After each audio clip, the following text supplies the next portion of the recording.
జై శ్రీరామ్. నేను మీ ధనుంజయ్. హిందూ మహాభారత ఇతిహాసం ప్రకారం హిడింబి రాక్షస జాతికి చెందినది. హిడింబాసురుడు అనే రాజు యొక్క చెల్లెలు హిడింబి. హిడింబి భీముడు భార్య. ఎంతో బలవంతుడైన కుమారుడు వీరికి జన్మిస్తాడు. అతడే ఘటోత్కచుడు. ఘటోత్కచుడు పాండవులకు ఎన్నోసార్లు సహాయపడ్డాడు. మహాభారత యుద్ధంలో కౌరవ సైన్యాన్ని చాలామందిని వధించాడు. అంతటి శక్తివంతుడైన ఘటోత్కచుడు కురుక్షేత్ర యుద్ధంలో ఎలా మరణించాడు, ఎవరి చేతిలో మరణించాడు, ఘటోత్కచుడు మరణిస్తే శ్రీకృష్ణుడు ఎందుకు సంతోషించాడు అనే ఈ విషయాల గురించి తెలుసుకుందాం ఈ వీడియోలో. లక్క ఇంటిలో పాండవులను చంపుదామని కౌరవులు ప్రయత్నించినప్పుడు పాండవులు అక్కడి నుండి తప్పించుకొని అడవిలోకి వెళతారు. అలసిపోయిన పాండవులు అడవిలో సేద తీరుతూ ఉంటారు. భీముడు మాత్రం పాండవులకు కాపలాగా ఉంటాడు.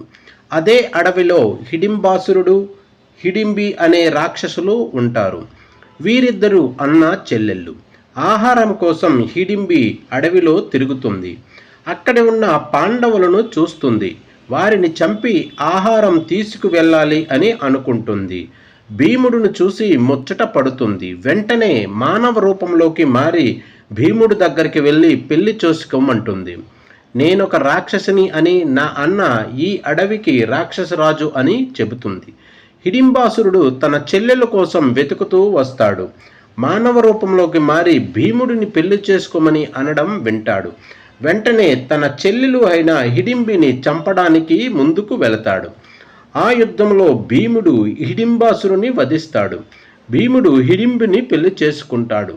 అప్పుడే అక్కడకు వచ్చిన వ్యాస మహర్షి, ఈ వివాహం వలన మీకు మంచే జరుగుతుంది అంటాడు. వారిద్దరికీ వివాహం అయిన తరువాత వారిద్దరికీ కుమారుడు జన్మిస్తాడు.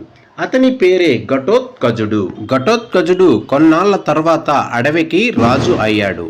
పాండవులు అక్కడి నుండి వెళ్ళిపోతారు. పాండవులకు అరణ్యవాసంలో అప్పుడప్పుడు సహాయం చేస్తూ ఉంటాడు. కురుక్షేత్ర యుద్ధం మొదలవుతున్న సమయంలో ధృతరాష్ట్రుడు కౌరవులతో ఘటోత్కచుడితో చాలా జాగ్రత్తగా ఉండమని చెబుతాడు.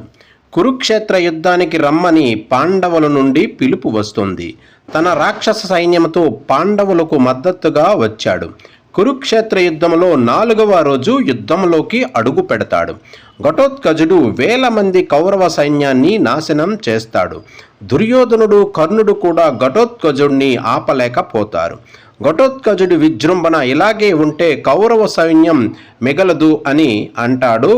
కర్ణుడిని ఇంద్రుడు ఇచ్చిన శక్తి అస్త్రం ప్రయోగించి ఘటోత్కచుడిని చంపమంటాడు. ఈ అస్త్రం అర్జునుడు కొరకే దాచుకొని ఉంటాడు కర్ణుడు. కానీ స్నేహితుడి కోసం కర్ణుడు శక్తి అస్త్రాన్ని ప్రయోగించాడు ఘటోత్కచుడి మీద. శక్తి అస్త్రం దెబ్బకు ఘటోత్కచుడు మరణించాడు. ఘటోత్కచుడి మరణంతో పాండవులు చాలా బాధపడతారు. కానీ శ్రీకృష్ణుడు మాత్రం లోపల సంతోషిస్తాడు. ఎందుకంటే కర్ణుడు అర్జునుడి మీద ప్రయోగించాలి అనుకున్న శక్తి అస్త్రం ఇప్పుడు లేదు కాబట్టి. కర్ణుడు బలహీనుడు అయ్యాడని, అర్జునుడికి గండం తప్పిందని పాండవులతో అంటాడు. ఘటోత్కచుడు యుద్ధంలో వీరమరణం పొందుతాడని శ్రీకృష్ణుడు పాండవులను సముదాయిస్తాడు. ఈ వీడియో మీకు నచ్చినట్లయితే లైక్ చేయండి, కామెంట్ చేయండి. జై హింద్, భారత్ మాతాకి జై.